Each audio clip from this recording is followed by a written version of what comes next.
Enter पे हो ध्यान दो। देखो यहाँ पर लिखे हैं पोस्ट मिली।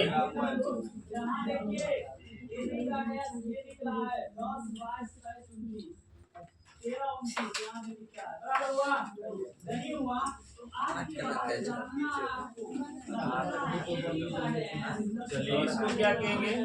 दलपुंज।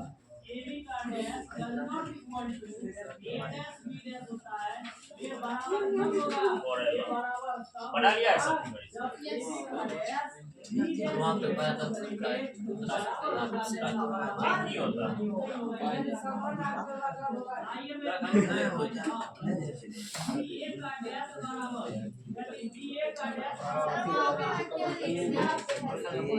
दोनों इंग्लिश होता। बताइए तो ई एफ का एफ ई का जैसा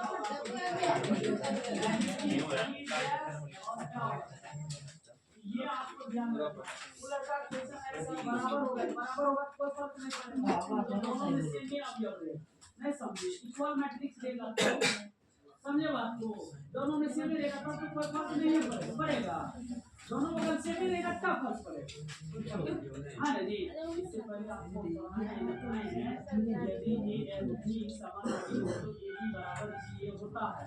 यदि ए एन जी अलग अलग होते ए बी नहीं लिखा है फिर लिखा है तो चलिए अब आप लोग को एक चीज और पहले आप लोग बताइए गुना कर लेते हैं वन टाइम में तीनों टर्म को एक साथ हम लोग गुना कर लेते हैं। जब भी करते हैं दो टर्म को एक साथ गुना करते हैं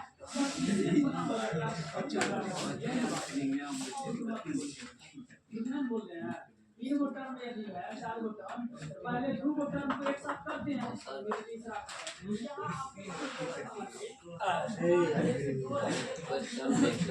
चलिए इसको छापिए आप लोग इसको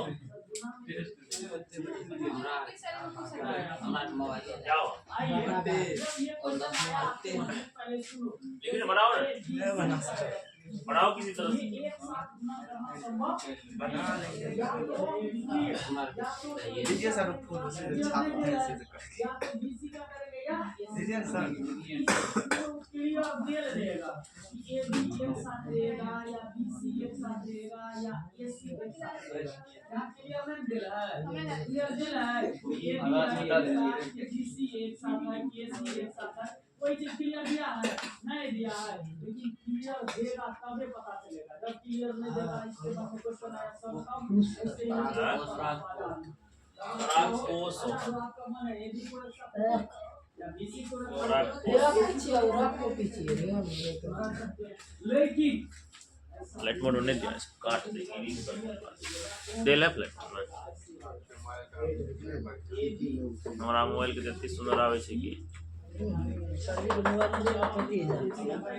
50,000 का है 50,000 इंडिया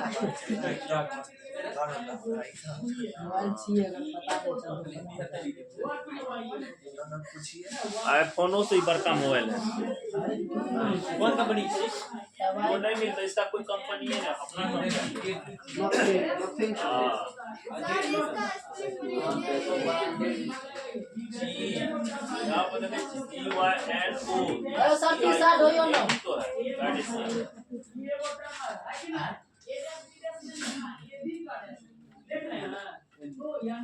हो गया लिखा हुआ जल्दी जल्दी करो ना।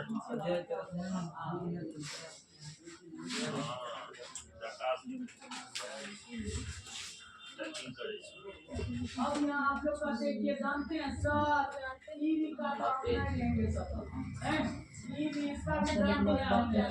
इसको भी खोलिए बक्सा में कुछ कर दिए थे अभी कहता हम भी खोलेंगे खोल दीजिए तो आप इसको खोलना चाहते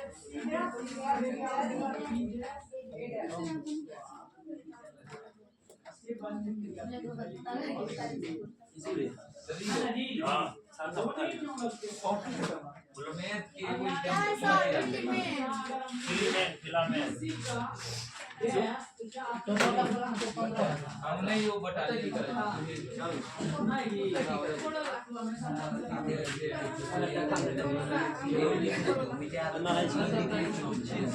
FI कर FI ए वो आजा को नेट काय कर रहा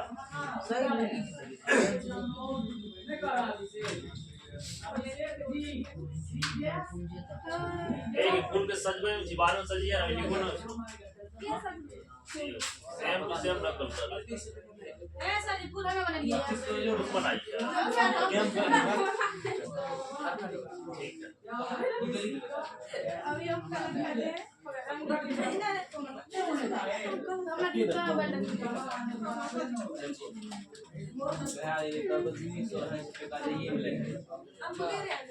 पांच नंबर पूछता है फ्लावर फिगर पूछता है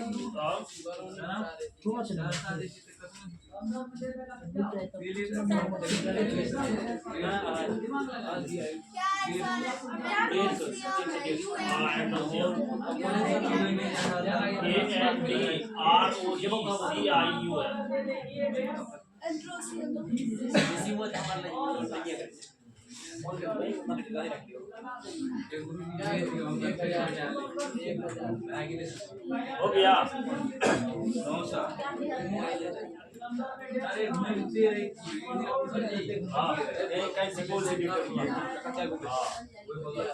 सब बता रहे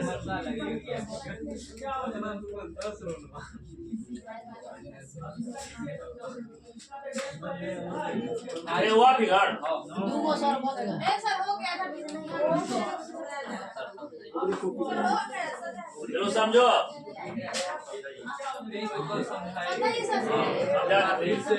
चलिए ध्यान दीजिए ध्यान दो इधर सब छापना छोड़ दो बाद में छापना है बंद करना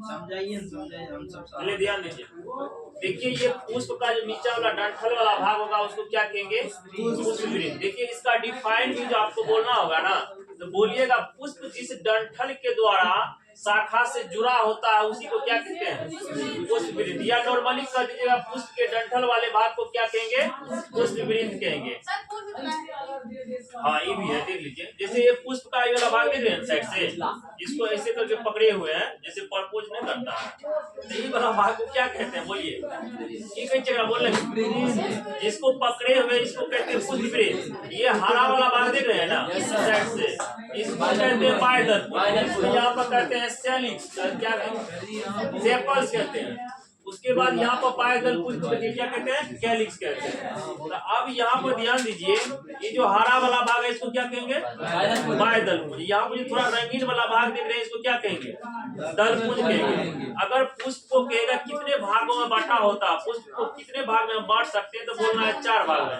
अब 4 भाग इस पुष्प में बता दीजिएगा कोई कौन कौन सा है देखिए 1 नंबर पे पहला हो गया आपको कौन सा भाग पायदल और ये वाला भाग कौन सा हो गया दलपुंज जब इसके अंदर फाड़ेंगे ना तो ऊपर से देखिए यहाँ पर दिख रहा है कोई धान की जैसी संरचना है दिखाई दे रहा है ना इसको कहते हैं पुमन और उसके बीच में एक छोटा सा संरचना है जिसको क्या कहते हैं जायांग कहते हैं तो कोई ऐसा स्टूडेंट है जो कि पूरा बढ़िया से उसको समझा दीजिएगा इससे पहले भी समझाए थे बता सकते हैं कोई भी फिर से समझो एक बार जैसे कि ये जो डंठल वाला भाग है पुष्प का इसको कहेंगे पुष्प वृंत क्या कहेंगे पुष्प वृंत पुष्प का जो ये हरा वाला भाग होता है ना इसको क्या कहेंगे बाह्यदल पुष्प ये बाह्यदल पुष्प का आपको कार्य भी उस दिन बताए थे कि जब कली अवस्था में रहता है पुष्प बहुत छोटा रहता है इसी के अंदर ढका हुआ रहता है क्यों ढका हुआ रहता है क्योंकि ये क्या करता है उसको सुरक्षा देने का काम करता है कली अवस्था में ये बहुत कोमल होता है और ऊपर में देखिए जो रंगीन वाला भाग होता है इसको क्या कहते हैं दलपुंज कहते हैं जब इसके अंदर फाड़ के हम देखेंगे इस टाइप से देखिए दिखाई दे रहा है हाँ इसको बोलेंगे ये जो बड़ा वाला भाग देख रहे हैं ना ये है पुमंग इसी को कहते हैं फूल का कौन सा भाग नार वाला भाग अब देखिए यहाँ पर पकड़ते हाथ पे कुछ दाग लग गया पाउडर का इसको कहते हैं परागकण क्या कहेंगे इसको परागकण यह परागकण जो होता है पुष्प का नर गैमीट होता है। क्या होता है? नर गैमीट। आप कह सकते हैं नर युग्मक होता है। उसके बाद आप देखिए इसके बीच में देखिए एक छोटी सी संरचना है। देखिए कौन सा छोटी सी संरचना है, यहाँ पे दिखाई दे रहा है छोटी सी संरचना। ये है पुष्प का मादा वाला भाग। कौन सा है? मादा वाला भाग। यहाँ पर जो लिखे हैं यही है जयांग। क्या है? जयांग, ये छोटका वाला भाग, ये है जयांग। उसके बाद देखिए पुमंग, ये बड़ा वाला जितना भी भाग देख रहे हैं सब कौन सा भाग है? ये पुमंग हो गया। उसके बाद देखिए दलपुंज, जिसको हम फाड़ के अलग कर लिए, कौन सा हो गया? दलपुंज। उसके बाद बाह्य दलपुंज, ये हरा वाला जो भाग है ये कौन सा भाग हो गया? बाह्य दलपुंज हो गया, ठीक ना। उसके बाद पुष्प को जिस संरचना के द्वारा पकड़ते हैं उसी को क्या कहते हैं? पुष्पविनी। अब देखिए इधर आपको पढ़ना है, अब परागकोश भी दिखाई दिए, तंतु दिखाएंगे, उसके बाद जयांग का जितना भी पार्ट है ये दिखा रहे हैं, इसे बढ़िया से देखिए। अभी जो हम हटा रहे हैं, किसको हटा रहे हैं बोलिए? किसको हटा रहे हैं? नहीं, दलपुंज को हटा रहे हैं। बाह्य दलपुंज तथा दलपुंज सबको हटा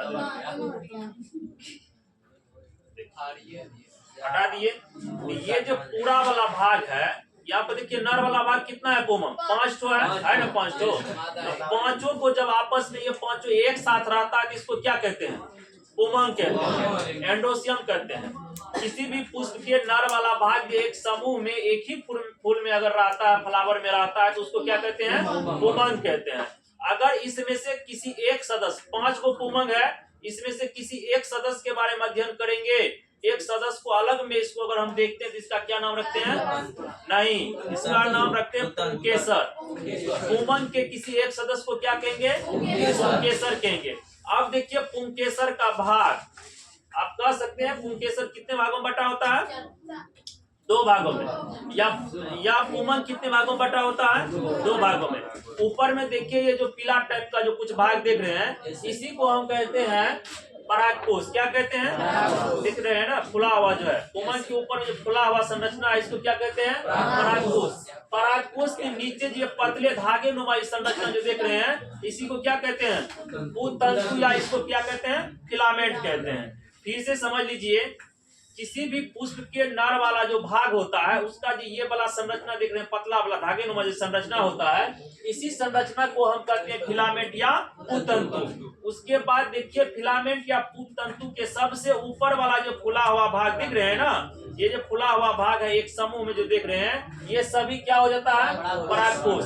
मुख्य रूप से तो हम पुमंग को 2 भागों में या पुंकेसर को 2 भागों में हम बांट देते हैं, लेकिन नॉर्मली अगर इसको हम बांटते हैं तो 3 भागों में बांटेंगे। कैसे बांटेंगे? क्योंकि यहाँ पर ये देखिए परागकोश को तोड़ के अलग कर लिए हैं, इसमें भी होता है 2 पाली होता है आपस में जुड़ा हुआ। देखिए यहाँ पर इसको जो फाड़िएगा ना तो धान के जैसे ये अलग होगा फट के, यहाँ पर 2 पाली होता है। वो दोनों पाली को जोड़ने के लिए जो संरचना होता है वही संरचना क्या कहलाता है? क्या कहलाता है? योजी, कनेक्टिव। आपको हम बता देते हैं अलग में बना के फिगर, बढ़िया से समझिए। परागकोश को जूम करके बना रहे हैं तंतु। ये हो गया यही वाला संरचना जिसको कहते हैं पुमंग। पुमंग का संरचना बना दिए। ये नीचा में जो संरचना है इसी को कहते हैं पुतंतु। क्या कहेंगे? पुतंतु। ये फुला हुआ जो भाग है इसको क्या कहते हैं? परागकोश। क्या कहेंगे इसको? परागकोश। और देखिए ये परागकोश का ये पाली देख रहे हैं ना, 1 1 2 और 2 को उस साइड से भी होता है, 4 होता है, जैसे भिंडी को काटते हैं ना। तो अब देखिए इसमें बढ़िया से ध्यान दीजिए, ये वाला संरचना देख रहे हैं बीच में दोनों को जोड़ के रख रहा है, ये जो दोनों को जोड़ के रख रहा है इसी को कहते हैं योजी। क्या कहते हैं? योजी, कनेक्टिव। इसको क्या कहेंगे? कनेक्टिव। जोड़ के रखने वाले संरचना को क्या कहेंगे? योजी या कनेक्टिव। अब कहेगा कनेक्टिव का डिफिनेशन दीजिए, तो आपको बोलना है परागकोश के जो पाली होते हैं उसको जो संरचना जोड़ कर रखने का काम करता है उसी को हम क्या कहेंगे? योजी या कनेक्टिव कहेंगे। इसको समझ गए ना? अब देखिए इसके अंदर अभी जो दिखा रहे थे यहाँ पर हाथ पे जो लग जाता है कुछ पाउडर नुमा संरचना, पाउडर लग रहा है ना। अब देखिए ये पाउडर कहाँ बनता है, इसका संरचना कैसे होता है। तो देखिए यहाँ पर इसको अब काटेंगे, एक परिपक्व परागकोश का इंटरनल फिगर देखेंगे। अंदर में क्या होता है? अंदर में इसमें 4 चैम्बर्स होता है। कितना चैम्बर्स होता है? 4 चैम्बर। चैम्बर्स को हिंदी में क्या कहते हैं? परकोष्ठक कहते हैं। क्या कहते हैं? परकोष्ठक कहते हैं। पता काट दिया, ऊपर का काट दिया। हाँ ऊपर का काट के हटा दिए।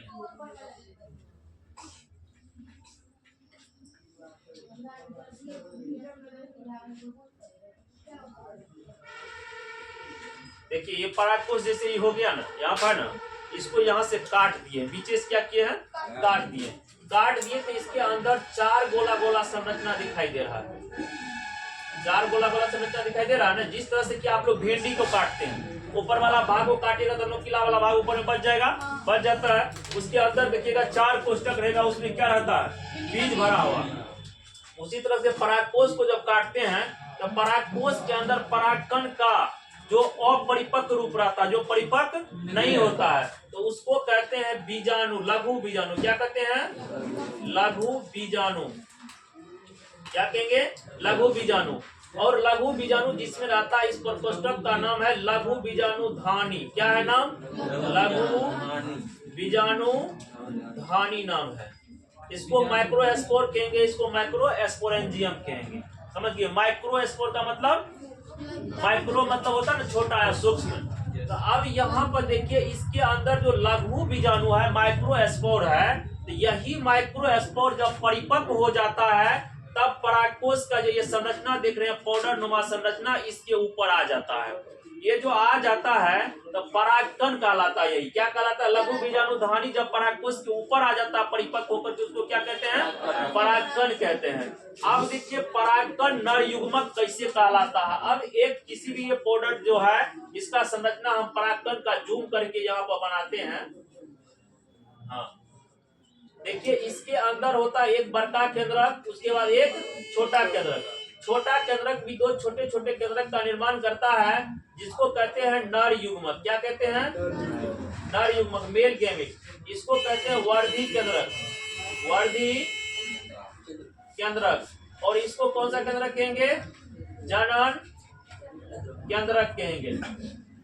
उसके बाद यहाँ पर जो ये छिद्र है, इसको कहेंगे जनन छिद्र कहेंगे। और ये जो बना होता है, बाह्य स्तर जो बना होता है, एस्प्रोपोलिनिन की बनी हुई होती है।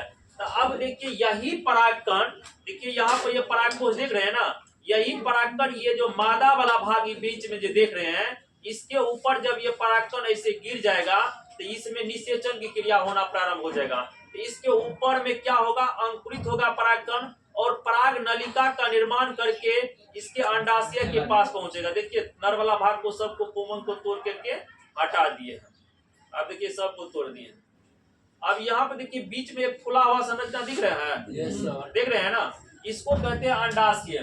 ललका वाला भाग को क्या कहेंगे, अंडाशय। ये सिर्फ बचा हुआ है जायांग का भाग। अभी किसका बचा हुआ है, जायांग का। तो ये जो खुला हुआ भाग है, अंडाशय का संरचना यही है। यही निषेचन अगर हो जाता तो इसी से क्या बनता, फल बनता। क्या बनता, फल। इसके अंदर जो रहता है ये बीजांड परिपक्व होकर क्या बनाएगा, बीज बनाएगा।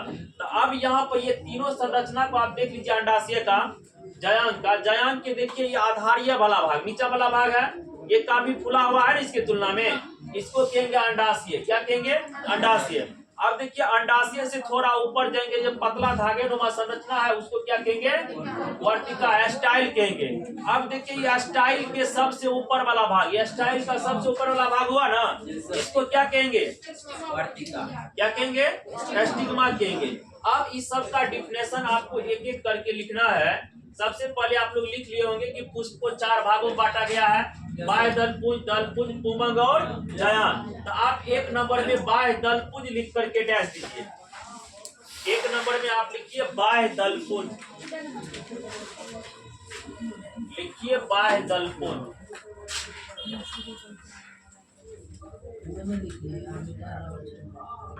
मिटा दे फिगर,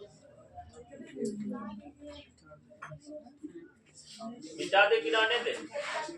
और एक बात देख लीजिए, पुष्प जिस पर स्थित है उसको क्या कहते हैं, पुष्पासन। ये सारा चीज बताए हैं। थैलेमस लिखा दे, सबको मिटा, हाँ मिटा दे सबको। नहीं पुष्प के डंठल हो गए, मिटा दे।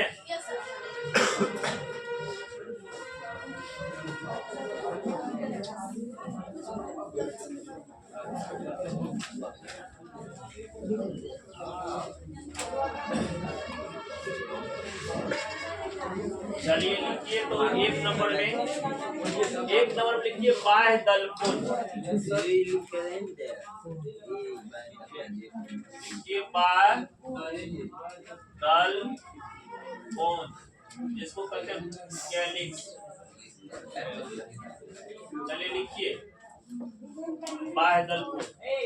लिखिए फ्लावर को मतलब पुष्प को जो कली अवस्था में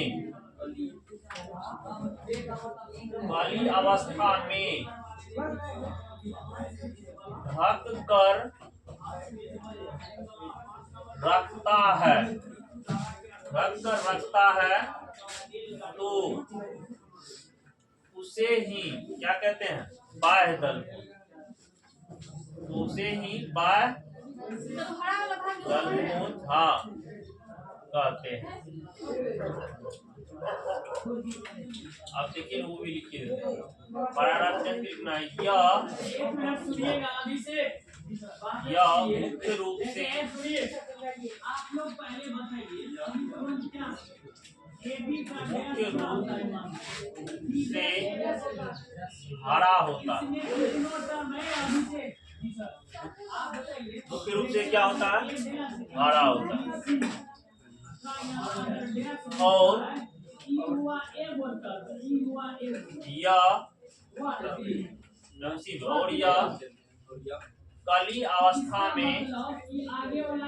और यह कली अवस्था में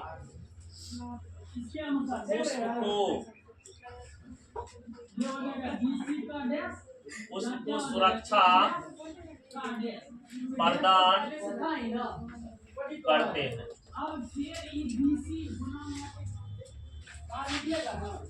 और यह पुष्प को कली अवस्था क्या करता है? सुरक्षा प्रदान करता है। वही तो हो गया।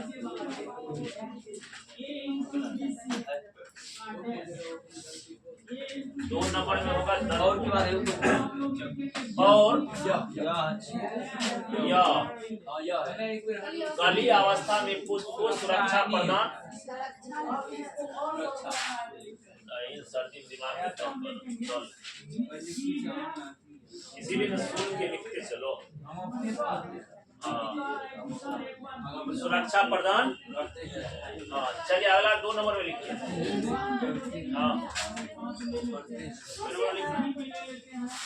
क्या है? सांप है।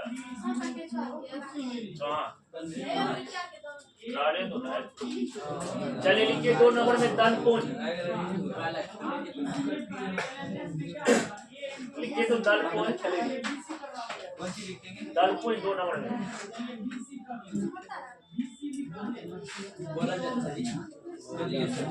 देखिए कली अवस्था में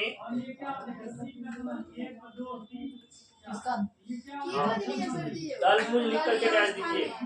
देखिए कली अवस्था में ना, कली अवस्था में जो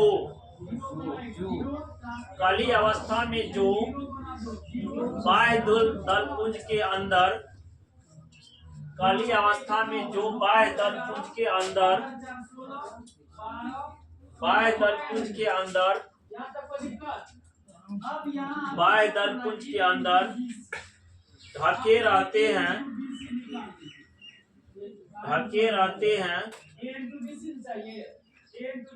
ढके रहते हैं तो उसे ही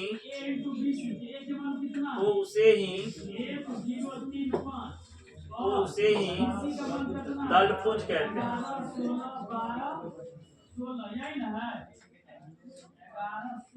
चलिए लिखिए विशेषता दलपुंज का उसका पैराग्राफ चलिए। दलपुंज का विशेषता लिखो।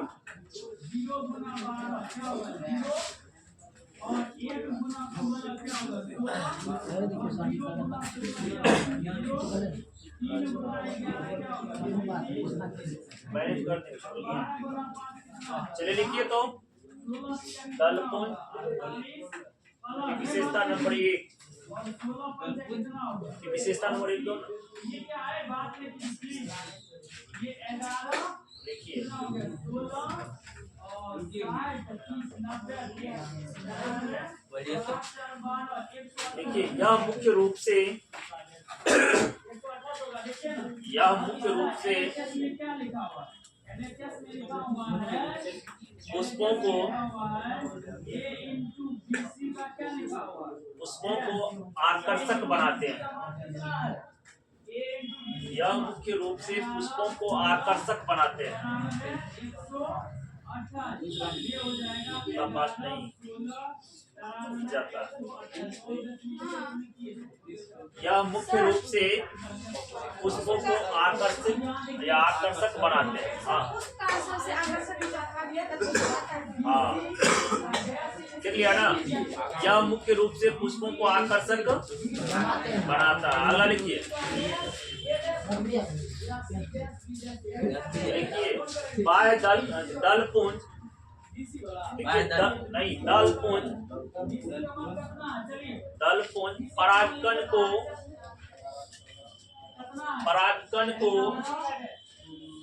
दलपुंज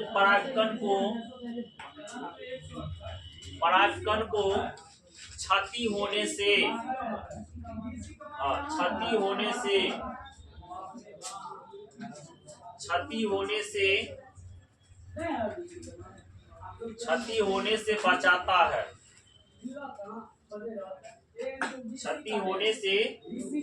बचाता है। ठीक है ना, क्षति होने से बचाता है। चलिए अगला नंबर इसी में लिखो दलपुंज, अगला नंबर हाँ इसी में दलपुंज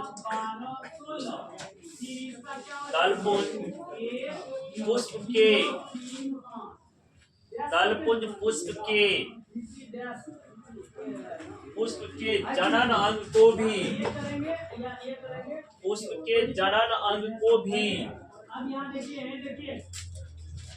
दलपुंज पुष्प के जनन अंग को भी सुरक्षा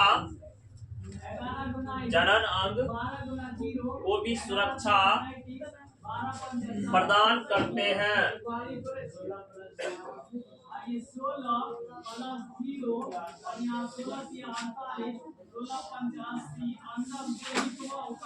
अगला लिखिए पुष्प जब परिपक्व होते हैं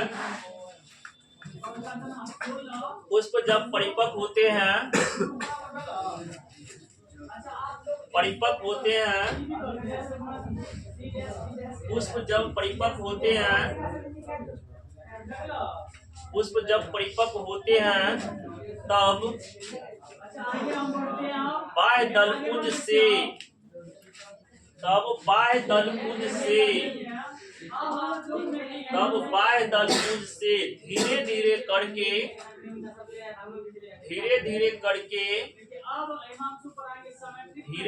करके दलपुंज बाहर निकलते हैं। धीरे करके दलपुंज बाहर निकलते हैं।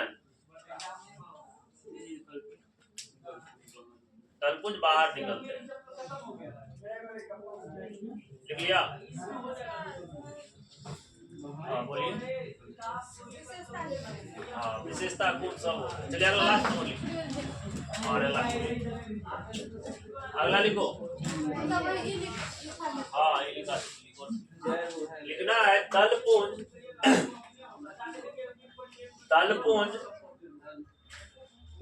रंग बिरंगे होने के कारण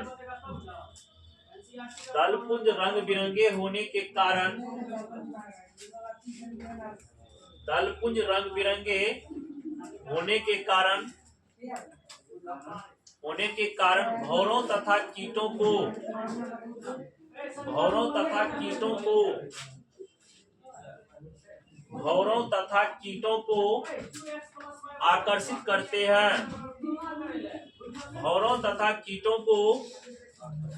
आकर्षित करते हैं। लिखिए ना, आकर्षित करते हैं। चलिए इधर समझिए। अब आपको लिखना है यहाँ पर 2 अंक, सीधा इसका डिफिनेशन दीजिएगा। अगर पुष्प के नर वाले भाग को क्या कहेंगे? अब पुष्प के मादा वाला भाग को क्या कहेंगे? जयान। कुमन को कितने भागों में बांटा गया? 2 भागों में। कौन कौन? परागकोश और उत्तरकोश। जयान को कितने भागों में बांटा गया? कौन कौन? पुष्प को कितने भागों में बांटा गया? 4 भागों में। कौन कौन? ठीक है, इस तरह से पढ़ के आइए बढ़िया।